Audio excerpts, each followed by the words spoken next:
Hello दोस्तों, नमस्कार। स्वागत है आपका हमारे यूट्यूब चैनल देवभूमि स्टडी पॉइंट में। आप सभी कैसे हैं मित्रों? मैं उम्मीद करता हूं आप सभी लोग स्वस्थ होंगे, मस्त होंगे तथा आपकी स्टडी काफ़ी ज़्यादा अच्छी चल रही होगी दोस्तों। साथियों, मैं आज आपके साथ डिस्कस करने वाला हूं हिंदी साहित्य की कुछ प्रमुख रचनाएं और रचनाकार। दोस्तों, मैंने इसमें प्रमुख रचनाओं को रखा हुआ है जिसके लिए कवि को कोई ना कोई पुरस्कार दिया गया है। और दोस्तों, पुरस्कृत रचनाएं जितनी भी है हमारे एग्जाम में काफ़ी ज़्यादा रिपीट होती हैं। तो आप लोगों ने दोस्तों इस वीडियो को अंत तक देखना है, सभी प्रश्न को दोस्तों अटेंड करना है। सभी के सभी प्रश्न आपके लिए मोस्ट इंपोर्टेंट रहने वाले दोस्तों आपके यूकेपीएससी और यूके ट्रिपल एससी एग्जाम्स के लिए। तो दोस्तों, आप लोगों को अगर ये वीडियो और कंटेंट इन्फॉर्मेटिव लगता है तो दोस्तों वीडियो को लाइक करके चैनल को जरूर सब्सक्राइब कर लीजिएगा। पहला प्रश्न दोस्तों हमारा, हजारी प्रसाद द्विवेदी जी को उनकी किस रचना के लिए साहित्य अकादमी पुरस्कार से सम्मानित किया गया था? अब दोस्तों आप लोगों ने बताना है कि हजारी प्रसाद द्विवेदी जी को उनकी किस रचना के लिए साहित्य अकादमी पुरस्कार से सम्मानित किया गया था। तो दोस्तों इसका बिल्कुल राइट आंसर हो जाएगा ऑप्शन ए। दोस्तों, आलोक पर्व जो उनकी रचना थी, इसके लिए दोस्तों हजारी प्रसाद द्विवेदी जी को 1973 में 1973 में दोस्तों साहित्य अकादमी पुरस्कार से सम्मानित किया गया था। आपने इसको ध्यान में रखना है। अगला प्रश्न दोस्तों, तुलसीदास जी के द्वारा रामचरितमानस किस भाषा में लिखी गई थी? अब दोस्तों आप लोगों ने बताना है कि रामचरितमानस की भाषा क्या थी। तो दोस्तों इसका बिल्कुल राइट आंसर हो जाएगा ऑप्शन सी। दोस्तों अवधी भाषा थी रामचरितमानस की, आपने ध्यान में रखना है। बाकी दोस्तों तुलसीदास जी के द्वारा ही रामचरितमानस, हनुमान चालीसा इनकी भी रचना करी गई थी। अगला प्रश्न हमारा, हरिया हरकुलिस की हैरानी नामक प्रसिद्ध रचना किस रचनाकार की है? अब दोस्तों ये रचना हमारे अभी कुछ ही समय पहले हुए यूके ट्रिपल एस एग्जाम में पूछी गई थी कि हरिया हरकुलिस की हैरानी नामक प्रसिद्ध रचना किस रचनाकार की है। तो दोस्तों इसका बिल्कुल राइट आंसर हो जाएगा ऑप्शन सी। दोस्तों मनोहर श्याम जोशी जी की यह रचना है, आपने ध्यान में रखना है। इसके अलावा दोस्तों आप लोग मनोहर श्याम जोशी जी की दो रचनाएं और ध्यान में रखेंगे, क्याप और कसप। दोस्तों इनकी दो रचनाएं क्याप और कसप, ये काफ़ी प्रमुख रचनाएं हैं। और दोस्तों इसमें से जो क्याप है, इनके लिए इन्हें दोस्तों 2005 में साहित्य अकादमी पुरस्कार से भी सम्मानित किया गया था, आपने ध्यान में रखना है। अगला प्रश्न दोस्तों, मुंशी प्रेमचंद का प्रथम उपन्यास कौन सा था? अब दोस्तों चारों यहाँ पर आपको उपन्यास दिए गए हैं, आपने बताना है मुंशी प्रेमचंद का प्रथम उपन्यास कौन सा था। तो दोस्तों इसका बिल्कुल राइट आंसर हो जाएगा ऑप्शन डी। दोस्तों मुंशी प्रेमचंद जी का प्रथम उपन्यास था सेवा सदन। जबकि दोस्तों आपने ध्यान में रखना है, एक प्रश्न बनता है कि मुंशी प्रेमचंद जी का कौन सा उपन्यास अधूरा रह गया था, यानी दोस्तों उनकी मृत्यु हो गई थी और ये उपन्यास अधूरा रह गया था। तो दोस्तों उसका राइट आंसर होगा ऑप्शन सी, मंगलसूत्र। तो दोस्तों मुंशी प्रेमचंद का प्रथम उपन्यास आया तो सेवा सदन, मुंशी प्रेमचंद का ऐसा उपन्यास जो अधूरा रह गया था तो दोस्तों मंगलसूत्र। आपने दोनों को ही ध्यान में रखना है। अगला प्रश्न हमारा, सुमित्रा नंदन पंत को उनकी किस रचना के लिए ज्ञानपीठ पुरस्कार से सम्मानित किया गया था? अब दोस्तों ये आप लोगों ने बताना है कि ज्ञानपीठ पुरस्कार से सुमित्रा नंदन पंत जी को कब सम्मानित किया गया था। तो दोस्तों इसका बिल्कुल राइट आंसर हो जाएगा, किस रचना के लिए सम्मानित किया गया था दोस्तों आप लोगों ने बताना है। तो दोस्तों इसका बिल्कुल राइट आंसर हो जाएगा ऑप्शन डी। दोस्तों सुमित्रा नंदन पंत जी को वर्ष 1968 में, वर्ष 1968 में दोस्तों चिदम्बरा के लिए दोस्तों ज्ञानपीठ पुरस्कार से सम्मानित किया गया था। और दोस्तों ज्ञानपीठ पुरस्कार प्राप्त करने वाले प्रथम हिंदी लेखक सुमित्रा नंदन पंत थे।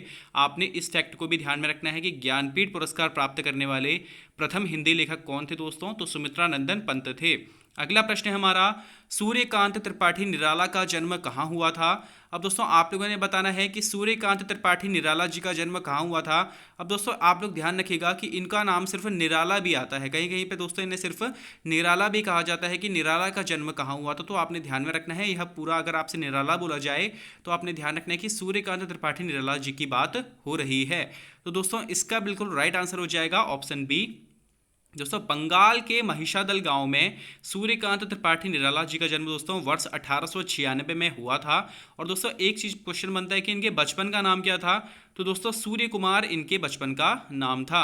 अगला प्रश्न है दोस्तों, छायावाद का प्रवर्तक व छायावाद का ब्रह्मा किसे कहा जाता है? अब दोस्तों आप लोगों ने बताना है कि छायावाद का प्रवर्तक यानी छायावाद को स्टार्ट करने का श्रेय और छायावाद का ब्रह्मा किसे कहा जाता है। तो दोस्तों इसका बिल्कुल राइट आंसर हो जाएगा ऑप्शन ए। दोस्तों जयशंकर प्रसाद जी को छायावाद का प्रवर्तक व छायावाद का ब्रह्मा कहा जाता है, आपने ध्यान में रखना है। अब दोस्तों एक प्रश्न बनता है कि जयशंकर प्रसाद जी की पहली छायावादी रचना कौन सी थी? तो दोस्तों इनकी पहली छायावादी रचना थी खोलो द्वार। खोलो द्वार दोस्तों इनकी पहली छायावादी रचना थी जो दोस्तों वर्ष 1914 में प्रकाशित हुई थी।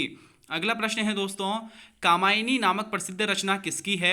अब दोस्तों ये प्रश्न काफ़ी ज़्यादा बार हमारे एग्जाम में रिपीट हुआ है। आप लोगों ने बताना है दोस्तों कि कामायनी नामक प्रसिद्ध रचना किस कवि की है। तो दोस्तों इसका बिल्कुल राइट आंसर हो जाएगा ऑप्शन ए। दोस्तों जयशंकर प्रसाद जी की ही यह प्रसिद्ध रचना कामायनी है, आपने ध्यान में रखना है दोस्तों। बाकी दोस्तों कामायनी से जो हमारे प्रश्न बनते हैं ये बनते हैं दोस्तों कि ये कब प्रकाशित हुई थी। तो दोस्तों वर्ष 1935 में दोस्तों कामायनी हमारी प्रकाशित हुई थी।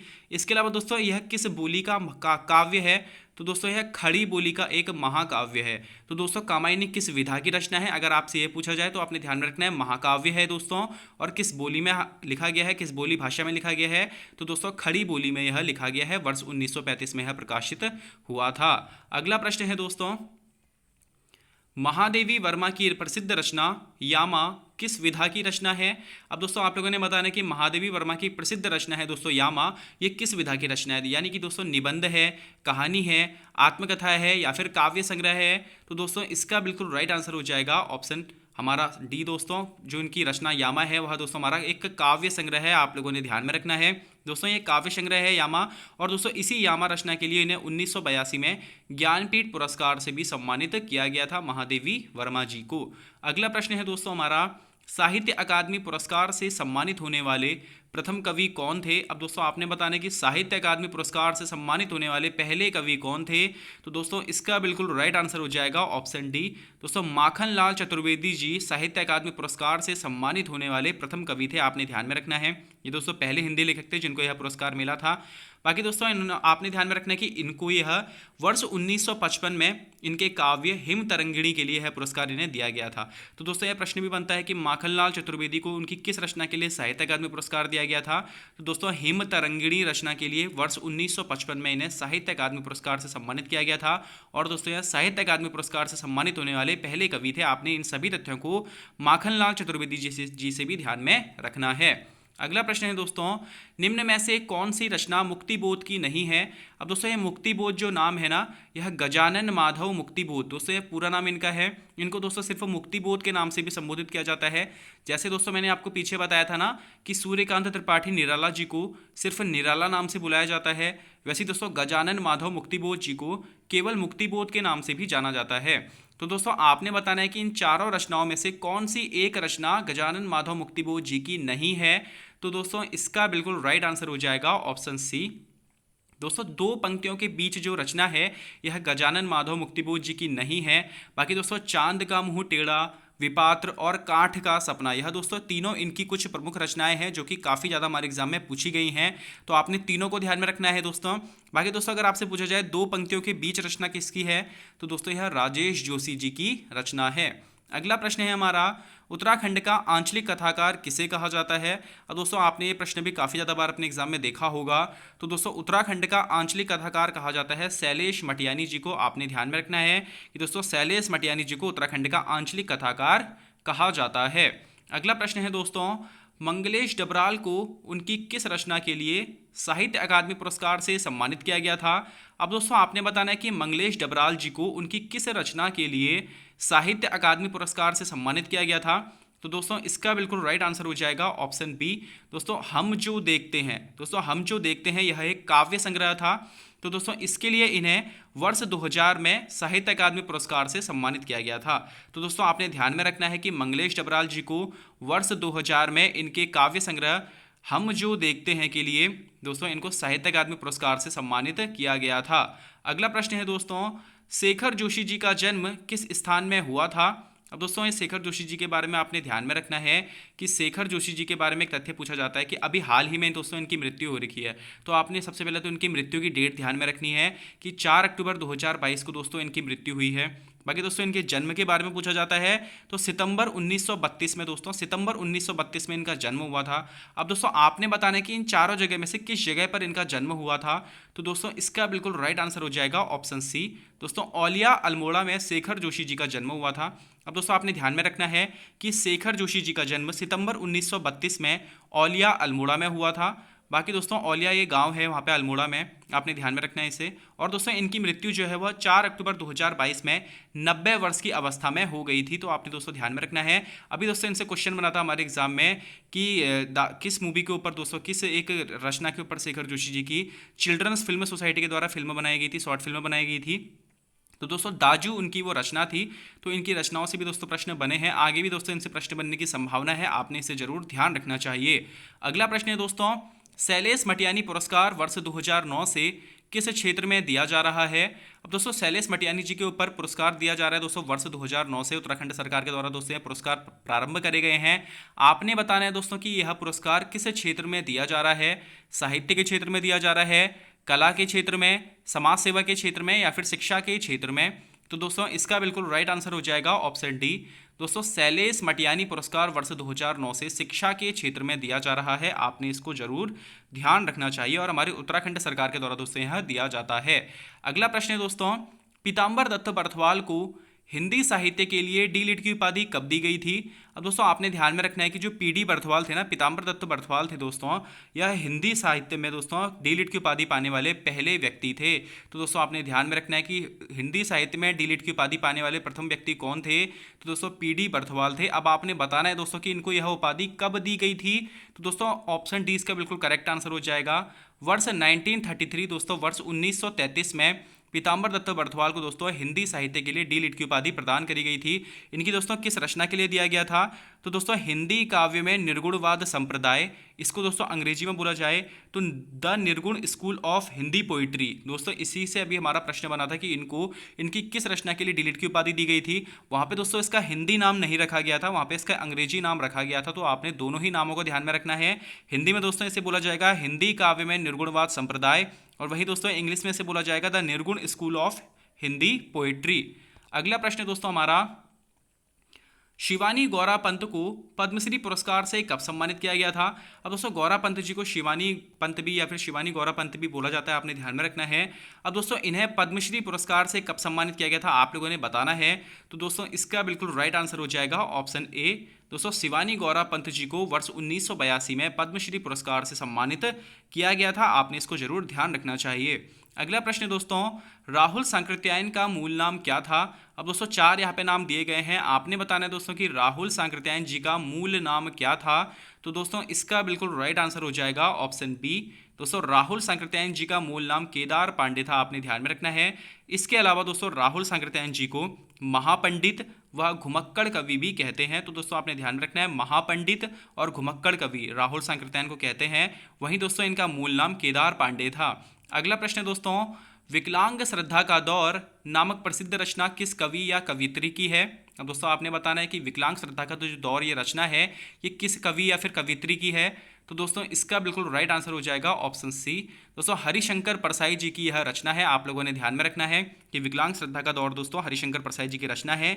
और इसके लिए दोस्तों इन्हें वर्ष 1982 में साहित्य अकादमी पुरस्कार से भी सम्मानित किया गया था।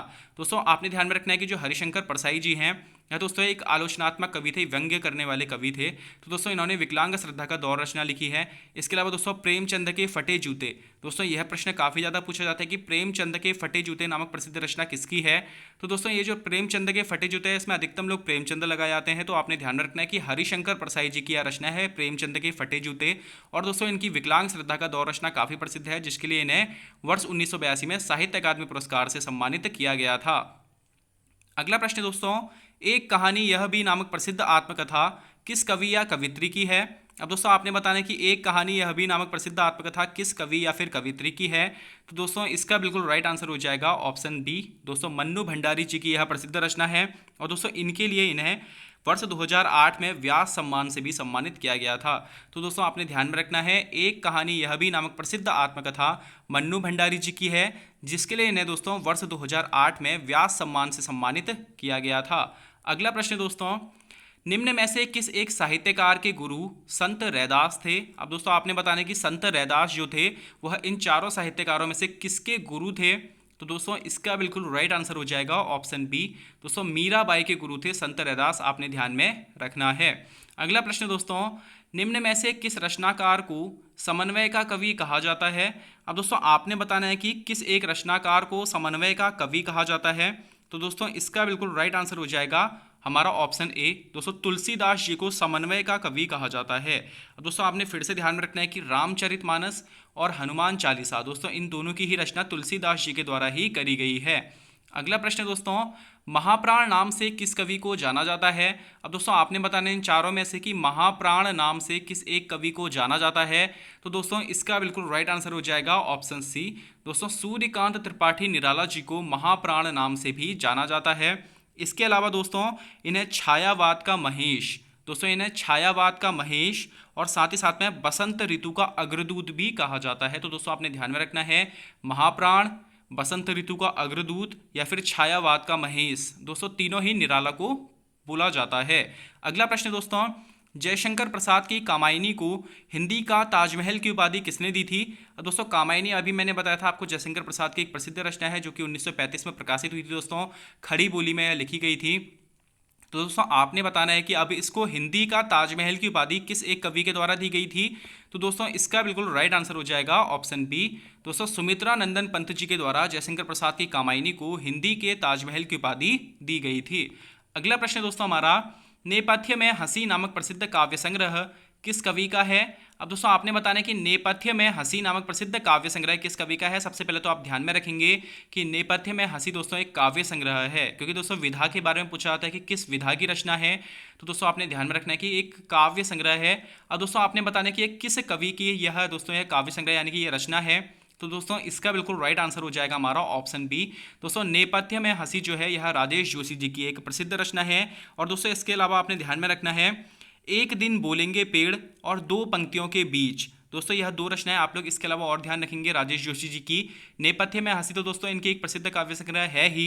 इसके अलावा दोस्तों एक दिन बोलेंगे पेड़ और दो पंक्तियों के बीच भी दोस्तों इनकी प्रसिद्ध रचना है।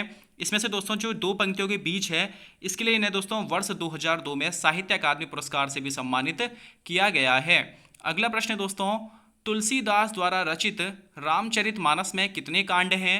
अब दोस्तों आपको मैंने बताया था कि रामचरितमानस तुलसीदास जी के द्वारा रचित है। आपने बताना दोस्तों कि इसमें कितने कांड हैं। तो दोस्तों इसका बिल्कुल राइट आंसर हो जाएगा ऑप्शन सी। दोस्तों तुलसीदास द्वारा रचित रामचरितमानस में कुल 7 कांड हैं। अगला प्रश्न दोस्तों हमारा, महादेवी वर्मा की भक्तिन नामक प्रसिद्ध रचना किस विधा की रचना है। अब दोस्तों ये प्रश्न इतनी ज़्यादा बार रिपीट हुआ है हमारे उत्तराखंड के एग्जाम में। अगर आप लोग पुराने पेपर्स को फॉलो करते होंगे तो दोस्तों आप लोग इसे जरूर जानते होंगे, इस प्रश्न को आप लोगों ने जरूर देखा होगा। तो दोस्तों आपने बताना है कि महादेवी वर्मा की भक्तिन नामक प्रसिद्ध रचना किस विधा की रचना है। तो दोस्तों इसका बिल्कुल राइट आंसर हो जाएगा ऑप्शन डी। दोस्तों यह एक संस्मरणात्मक रेखा चित्र है, आप लोगों ने ध्यान में रखना है। अब दोस्तों ये पूछा जाता है कि जो भक्तिन रचना है इसकी दोस्तों मुख्य पात्र कौन थी। तो दोस्तों महादेवी वर्मा की जो भक्तिन रचना है इसके मुख्य पात्र भक्तिन थी, जिसका दोस्तों जो मूल नाम था, यह मूल नाम पूछा जाता है तो दोस्तों भक्तिन का मूल नाम जो वास्तविक नाम था वह लक्ष्मी था। तो आपने इसको भी ध्यान में रखना है। तो दोस्तों हमारा आज का अंतिम प्रश्न है, सुनहु तात यह अमर कहानी किसकी आत्मकथा है। अब दोस्तों आपने बताना है कि सुनहु तात यह अमर कहानी किसकी आत्मकथा है। तो दोस्तों इसका बिल्कुल राइट आंसर हो जाएगा ऑप्शन ए। दोस्तों शिवानी गौरा पंत जी की यह रचना है सुनहु तात यह अमर कहानी। बाकी दोस्तों आप सभी जानते होंगे कि इन्हें 1982 में पद्मश्री पुरस्कार से भी सम्मानित किया गया है, पीछे मैंने आपको बताया हुआ है। बाकी दोस्तों आप लोग मुझे बताइएगा आपको ये वीडियो कैसा लगा है। अगर दोस्तों आपको इससे जरूर कुछ हेल्प पहुंच रही है तो दोस्तों आप लोग मुझे कमेंट बॉक्स में जरूर बताइएगा। आगे भी दोस्तों मैं आपके लिए इसी प्रकार के कुछ वीडियोस और लेकर के आऊँगा। साथ ही साथ में दोस्तों अगर आप लोगों को ये वीडियो और कंटेंट इन्फॉर्मेटिव लगा है तो दोस्तों वीडियो को लाइक करके चैनल को जरूर सब्सक्राइब कर लीजिएगा। बाकी दोस्तों आपको आपके आने वाले एग्जाम्स के लिए हार्दिक बधाई शुभकामनाएं देते हुए मैं अपनी वाणी को विराम देता हूं दोस्तों। धन्यवाद।